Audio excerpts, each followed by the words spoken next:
Okay, so today is my last day of speaking on the Khandas, and I'll continue on with a Phra Payutto's Buddhadhamma. And this next section is on the relationship between the aggregates. The five aggregates are interdependent. The aggregate of corporeality, Rupa Khanda, comprises the body, while the four aggregates of mentality, Nama Khanda, make up the mind. Human life requires both the body and the mind. When the body and mind function normally and operate in unison, life progresses well. Mental activities, for example, require an understanding of the external world, and this understanding relies on sense data, visual forms, sounds, odors, tastes, and tangible objects, entering by way of the eye, ear, nose, tongue, and body. Both the five sense objects and the five sense faculties are material things, Rupadhamma, and part of the aggregate of corporeality. They are part of materiality. In this chapter, the emphasis is on the mind, considering the body to be similar to a ready-made instrument prepared to serve mental activities. The mind is considered to be the focal point of life, and its range of functions is vast, complex, and profound. The mind gives value and meaning to life, and it is directly connected to the teachings by the Buddha presented in this book. The four aggregates of mentality are intimately related, influencing and conditioning one another. The arising of these four aggregates is ordinarily outlined in the following way. And this is actually from the Madhupindika Sutta, Majjhima 18. Dependent on the eye and forms, eye consciousness arises. Similarly with the ear and sounds, nose and odors, etc. The meeting of the three is contact. With contact as condition, there is feeling. What one feels, that one perceives. What one perceives, that one thinks about. And I thought maybe I would just read a fuller excerpt from the sutta. And of course it begins with the Buddha giving a teaching to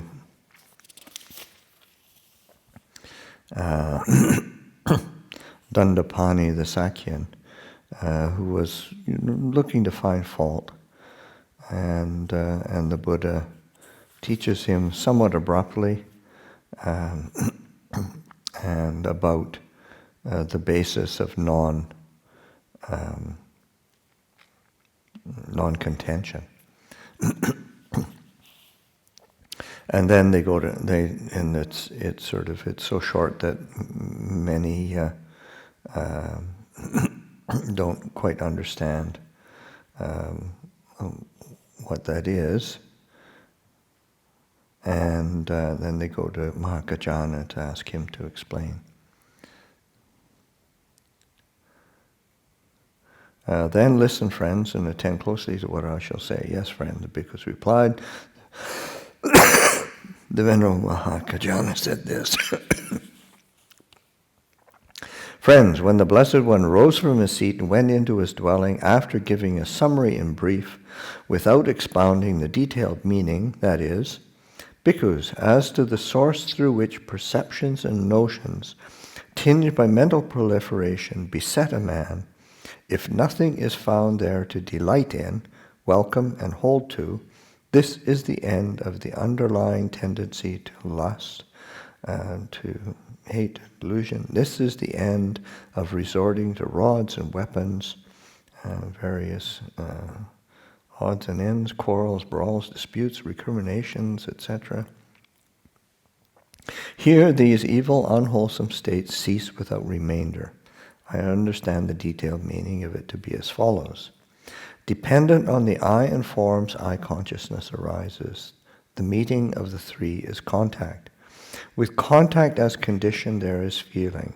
What one feels, that one perceives. What one perceives, that one thinks about. What one thinks about, that one mentally proliferates. With what one has mentally proliferated as the source, perceptions and notions, tinged by mental proliferation, beset a man with respect to past, future, and present forms, cognizable through the I. And then it goes through dependent on the ear and sounds, dependent on the nose and odors, dependent on the tongue and flavors, dependent on the body and tangibles, dependent on the mind and mind objects, mind consciousness arises. The meeting of the three is contact. With contact as condition, there is feeling. What one feels, that one perceives. What one perceives, that one thinks about. What one thinks about, that one mentally proliferates. With what one has mentally proliferated as the source, perceptions and notions tinged by mental proliferation beset the man with respect to past, future, and present mind objects cognizable through the mind. And I want to take a quick look at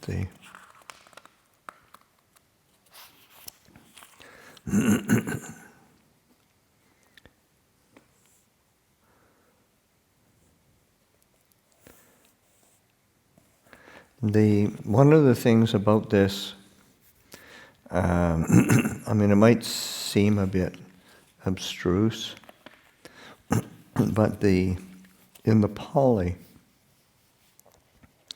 that it's a bit more clear if one understood Pali, which I don't. But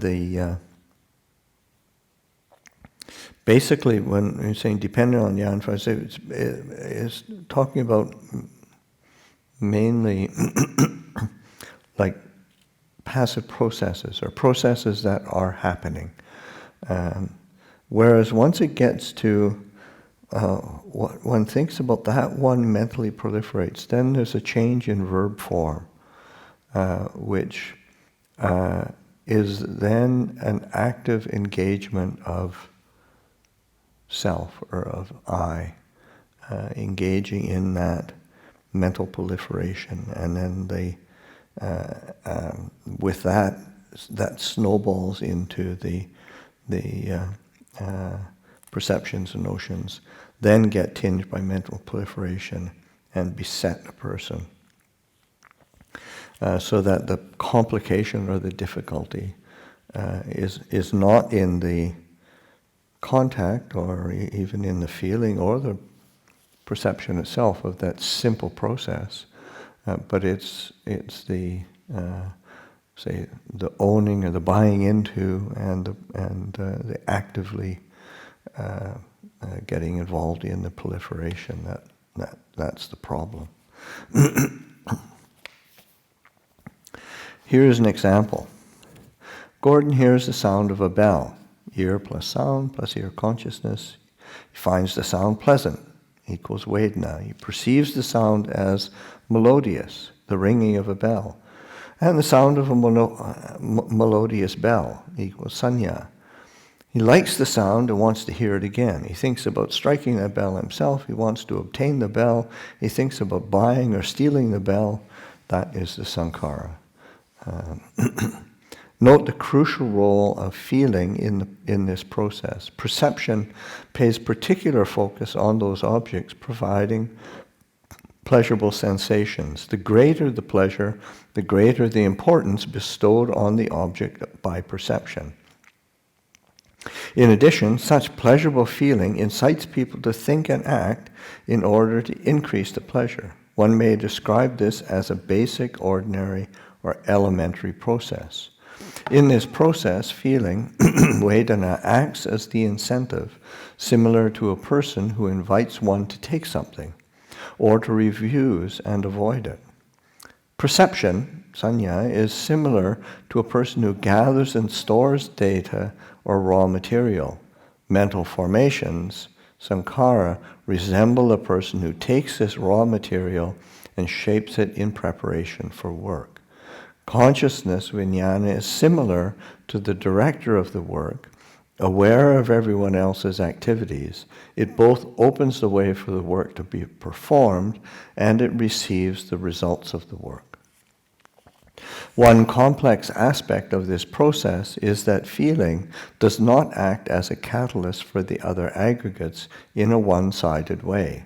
The other aggregates, too, have an influence over feeling. Take the example of a single piece of music that one person listens to and finds delightful, whereas another person listens to it and feels depressed. Similarly, the same person may listen to a song at one time and feel elated, while at another time he may feel disturbed by it. A general principle is that those things that one likes and finds pleasure in correspond to one's desire. When one encounters them, one is happy. Inversely, those things one dislikes conflict with one's desire. When one encounters these things, one suffers. The mental formations, say of liking, disliking, desire, and aversion, then condition another round of feeling. Here, perception is also engaged. That is, mental formations condition perception, which in turn influences feeling. Here is an example. A person may see someone whom he admires behave in a particular way and perceive that behavior as lovely or endearing. And he may witness other behavior by someone he dislikes and perceive it as annoying or abhorrent.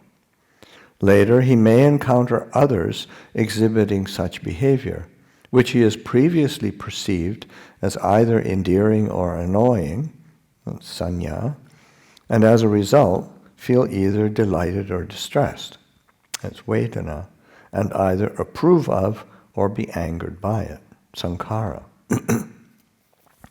This interrelationship between the aggregates can be even more complex. Take, for example, a work project or study lesson that is difficult and demanding. Performing the task alone may involve much turmoil and discomfort, causing one to be disinclined from engaging with it. Yet, if there are particular incentives, one may be more interested and determined to do the work or to pursue the lesson. These incentives may be pleasurable sensations in the present. For example, the method of learning is fun and entertaining. Or they may be elaborate matters associated with perceptions of future pleasure, say of gaining a reward, achieving success, or deriving some benefit, either for oneself or for others. The perceptions are dependent on various mental formations.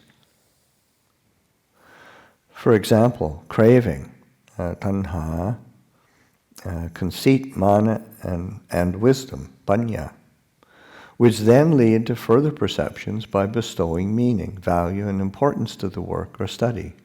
Moreover, one now experiences pleasure while performing the deed. Although one may feel physical discomfort, one's mind is imbued with joy, making one more eager to do the work or to complete the lesson. When the school bell rings in the late afternoon, the students hear the sound. That's vijnana. Having heard this sound every day, they may feel neutral about it, vedana.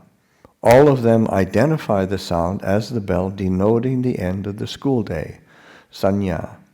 Some children may be delighted, sukha vedana, plus sankhara, because they ache from sitting all day and may now go out and play, equals accompanying perceptions. Other children may be sad, dukkha vedana plus sankhara, because they must interrupt a useful and valuable lesson, or because they must return to unkind and intimidating guardians, equals accompanying perceptions. This entire process, beginning with consciousness, is an intricate interrelationship of causes and conditions, which together create people's personalities and determine each person's unique fortune and destiny. Volitional formations, sankhara, represented by intention, cetana, are the agents which shape and mold the process, and in this context, sankhara is the technical term for volitional action, kamma. Inversely, kamma is the informal title for volitional formations, representing them when they are actively operative. It is the term used when referring to the crucial role that volitional formations play. For example, it is kamma that distinguishes beings as inferior and superior. And beings exist according to their kamma. So that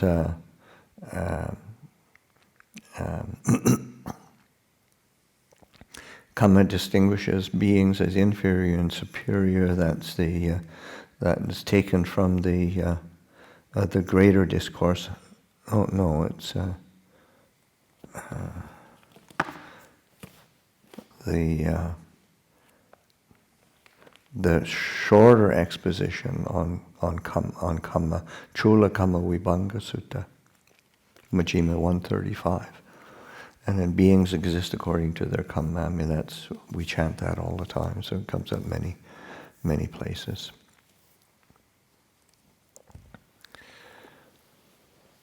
Okay, so that ends that little section.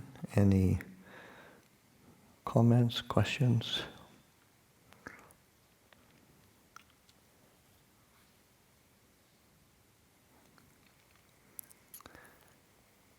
Okay, next little section. It's called the 5 aggregates and clinging to the 5 aggregates. In the Buddha's elucidation of the Four Noble Truths, which encapsulates the essence of Buddhism, there is a noteworthy reference to the 5 aggregates located in reference to the First Noble Truth pertaining to suffering. At the beginning of the Buddha's explanation of the First Noble Truth, he defines suffering by citing various examples and circumstances which are easily recognized and a part of people's everyday lives. At the end of this discussion, however, he summarizes the entirety of suffering into the single phrase, the 5 aggregates of clinging are suffering. So, from the Dhammacakkappavattana Sutta, monks, this is the noble truth of suffering. Birth is suffering, aging is suffering, death is suffering, association with the disliked is suffering, separation from the liked is suffering, not to get what one wants is suffering. In brief, clinging to the 5 aggregates is suffering.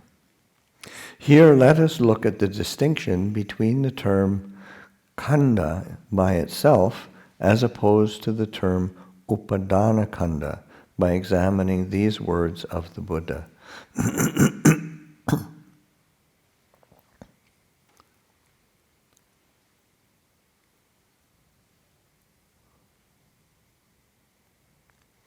Monks, I will teach you the 5 aggregates and the 5 aggregates subject to clinging. Listen attentively. And what are the 5 aggregates? Whatever kind of form, feeling, perception, volitional formations, consciousness there is, whether past, future, or present, internal or external, gross or subtle, inferior or superior, far or near, these are called the 5 aggregates. And what are the 5 aggregates of clinging?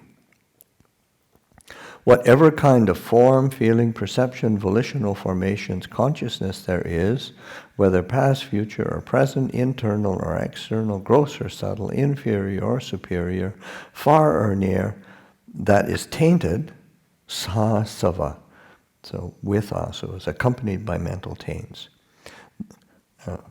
That is tainted that is a foundation for clinging. These are called the five aggregates of clinging. So that is like with the asavas.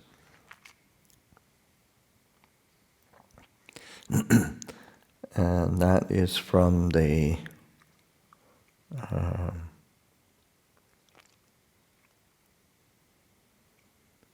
Khandas Sutta from the Samyutta 22. And then there's this next quote is from the Upadana Sutta. Monks, I will teach you the foundations for clinging and clinging itself. Listen.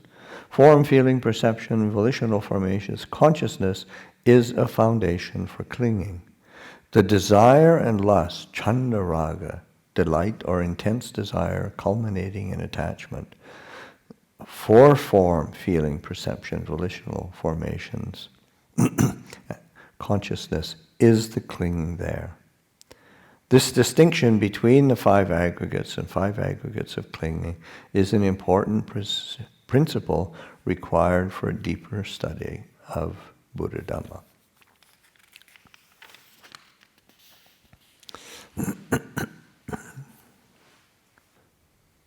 Any questions on that? Okay, the next bit, it's like a page and a half, wraps up the chapter. This is on practical application. Ordinarily, human beings are inclined to believe that they possess a true and lasting self in some form or another. Some people attach to their mind as the self. Some believe that something exists separate and yet somehow connected to the mind, which acts on another level to be responsible for and to control the body and mind.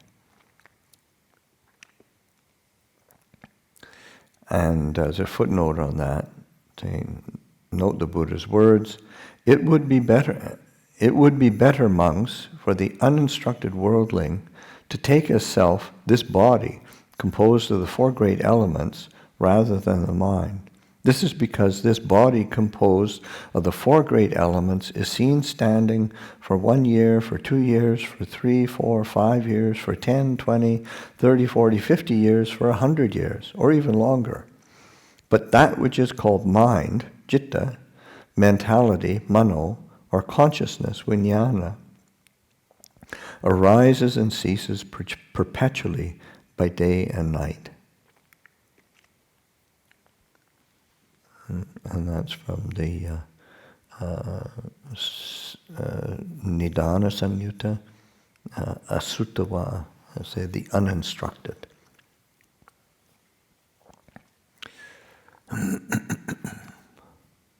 The exposition of the five aggregates is intended to reveal how that which is called a being, person, or self, when it is closely examined and analyzed, is simply comprised of these five components.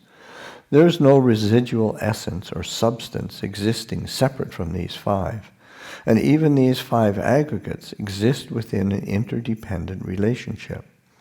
They do not exist independently. They are not autonomous. Therefore, these aggregates too do not function or exist as a stable, substantial self. In sum, the teaching on the five aggregates refers to the principle of selflessness, anatta,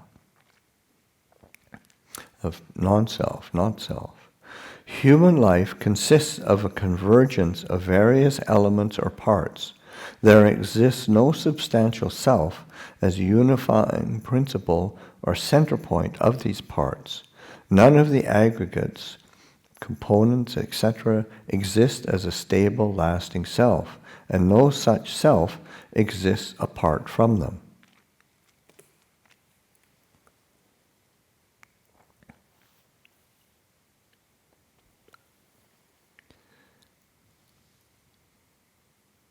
When one gains insight into this truth, one lets go of one's attachments to self.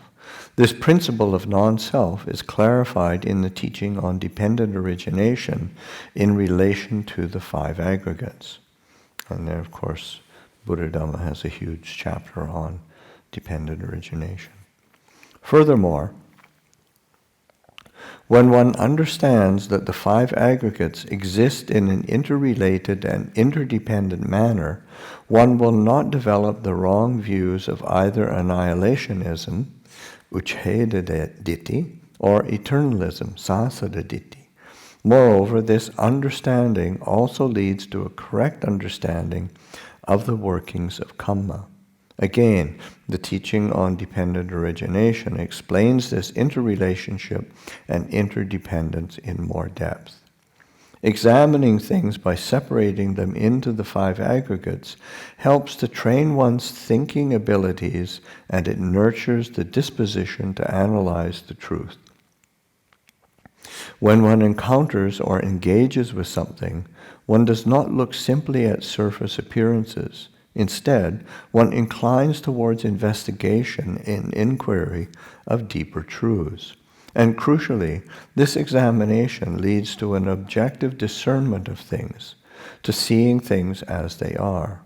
This is in contrast to a subjective understanding, by which one relates to things by way of craving and grasping, tanha upadana, and sees things according to one's preferences and aversions. An objective understanding is the goal of Buddhadhamma and of this teaching on the five aggregates. Rather than relating to things by way of attachment, craving, and grasping, one relates to them by way of wisdom. In any case, the Buddha normally did not teach about the five aggregates in isolation. In most cases, the five aggregates are the chief factors of consideration within the context of other principles and teachings, which act as the criteria for contemplating and determining the nature and function of these aggregates. The five aggregates need to be examined in relation to other principles, say of non-self, in order to fully appreciate their value on a practical level. The benefits of such contemplation will become clear in subsequent chapters. Any questions on that? Comments? Just enjoying how well all of his teachings fit together, the Buddha's teachings. There's so much overlap, and Yeah. one of them that's coming up is like a karma's the field, consciousness the seed, and craving the moisture. Right. Just that kind of fits right in. Yeah. Yeah. It all fits. It's all of a piece.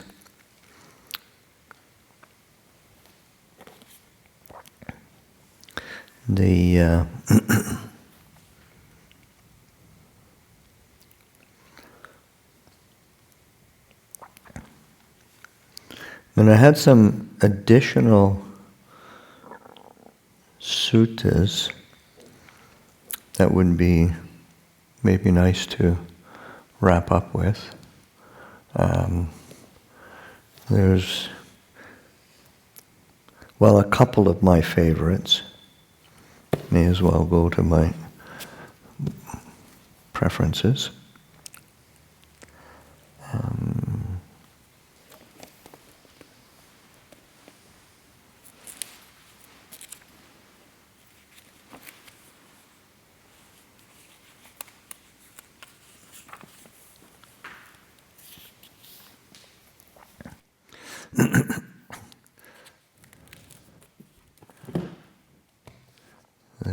There's two particular suttas that I will read. First is, and both of them are from the Khandas Samyutta.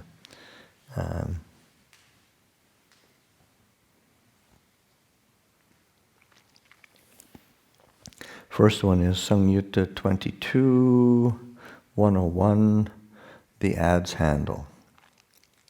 At Savatthi, Bhikkhus, I say that the destruction of the taints is for one who knows and sees, not for one who does not know and does not see. For one who knows what, who sees what, does the destruction of the taints come about. Such is form, such its origin, such its passing away. such is feeling, such its origin, such its passing away, such is perception, such are volitional formation, such is consciousness, such its origin, such its passing away. It is for one who knows thus, for one who sees thus, that the destruction of the taints comes about.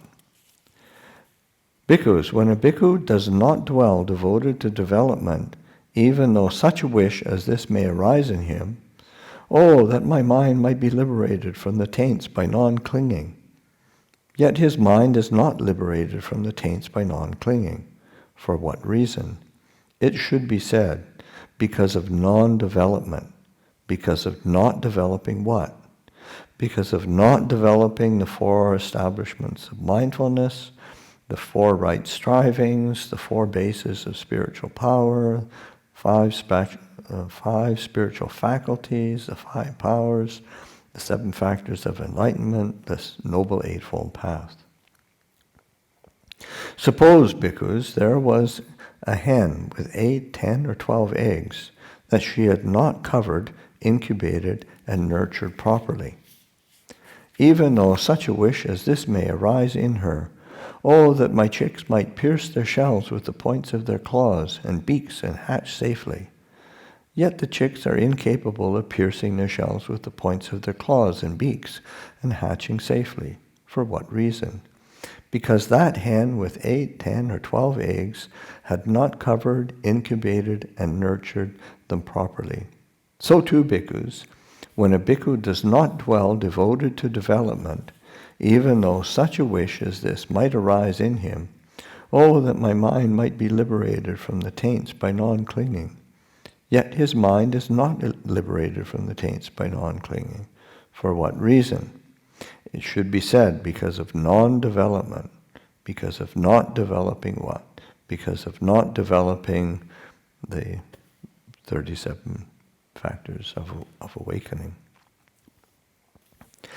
Bhikkhus, when a bhikkhu dwells devoted to development, even though no such wish as this might arise in him, oh, that my mind might be liberated from the taints by non-clinging, yet his mind is liberated from the taints by non-clinging.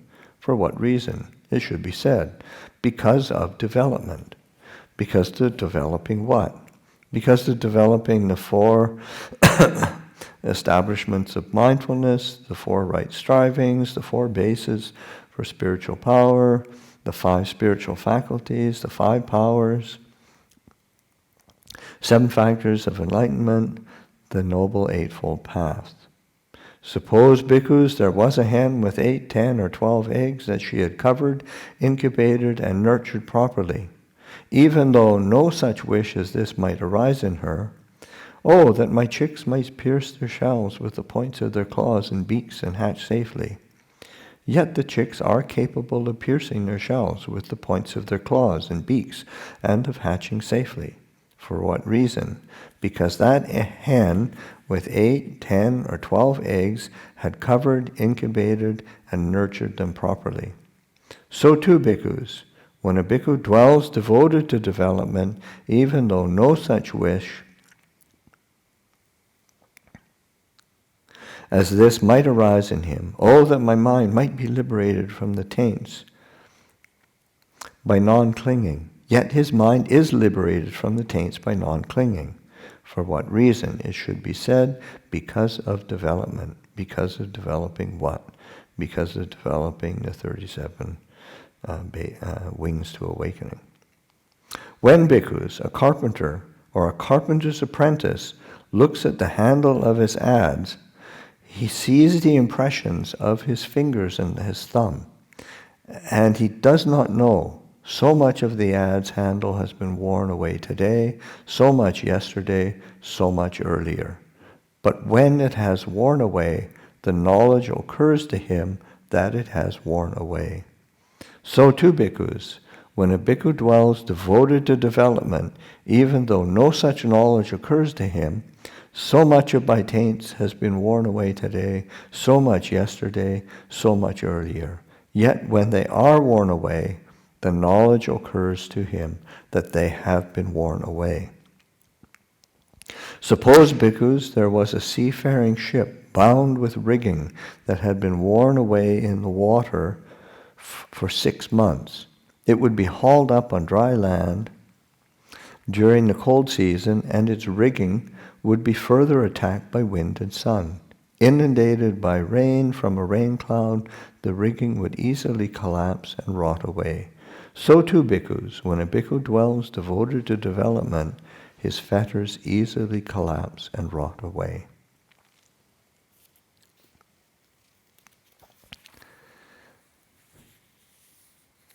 The last sutta that I'll read is sutta number, is from Samyutta, Khandas Samyutta 22, sutta number 122, Virtuous. On one occasion, the Venerable Sariputta and the Venerable Mahakotita were dwelling at Varanasi in the deer park at Isipatana. Then, in the evening, the Venerable Mahakotita emerged from seclusion, approached the Venerable Sariputta, exchanged greetings, and said to him, "Friend Sariputta, what are the things that a virtuous bhikkhu should carefully attend to?" Friend Kotita, a virtuous bhikkhu should carefully attend to the 5 aggregates subject to clinging as impermanent, as suffering, as a disease, as a tumor, as a dart, as misery, as an affliction, as alien, as disintegrating, as empty, as non-self. What 5? The form aggregate subject to clinging, the feeling aggregate subject to clinging, the perception aggregate subject to clinging, the volitional formations aggregate subject to clinging, the consciousness aggregate subject to clinging. A virtuous bhikkhu should carefully attend to these 5 aggregates subject to clinging as impermanent, as suffering, as a disease, as a tumor, as a dart, as misery, as an affliction, as alien, as disintegrating, as empty, as non-self. When, friend, a virtuous bhikkhu carefully attends thus to these 5 aggregates subject to clinging, it is possible that he may realize the fruit of stream entry. But, friend Sariputta, what are the things that a bhikkhu who is a stream enterer should carefully attend to? Friend Kotita, a bhikkhu who is a stream enterer should carefully attend to these 5 aggregates subject to clinging as impermanent, as suffering, as a disease, as a tumor, as a dart, as misery, as an affliction, as alien, as disintegrating, as empty, as non-self. When, friend, a bhikkhu who is a stream enterer carefully attends thus to these 5 aggregates subject to clinging, it is possible that he may realize the fruit of once returning. But, friend Sariputta, what are the things that a bhikkhu who is a once returner should carefully attend to? Friend Kotita, a bhikkhu who is a once returner should carefully attend to these 5 aggregates subject to clinging as impermanent, as suffering, as a disease, as a tumor, as a dart, as misery, as an affliction, as alien, as disintegrating, as empty, as non-self. When, friend, a bhikkhu who is a once returner carefully attends thus to these 5 aggregates subject to clinging, it is possible that he may realize the fruit of non-returning. But, friend Sariputta, what are the things that a bhikkhu who is a non-returner should carefully attend to? Friend Kotita, a bhikkhu who is a non-returner should carefully attend to these 5 aggregates subject to clinging as impermanent, as suffering, as a disease, as a tumor, as a dart, as misery, as an affliction, as alien, as disintegrating, as empty, as non-self. When, friend, a bhikkhu who is a non-returner carefully attends thus to these 5 aggregates subject to clinging, it is possible that he may realize the fruit of arahantship. But, friend Sariputta, what are the things that a bhikkhu who is an arahant should carefully attend to? Friend Kotita, A bhikkhu who is an arahant should carefully attend to these 5 aggregates subject to clinging as impermanent, as suffering, as a disease, as a tumor, as a dart, as misery, as an affliction, as alien, as disintegrating, as empty, as non-self. For the arahant friend, there is nothing further that has to be done, and no repetition of what he has already done. However, when these things are developed and cultivated, they lead to a pleasant dwelling in this very life and to mindfulness and clear comprehension. Okay. Have a break. Puja at 7.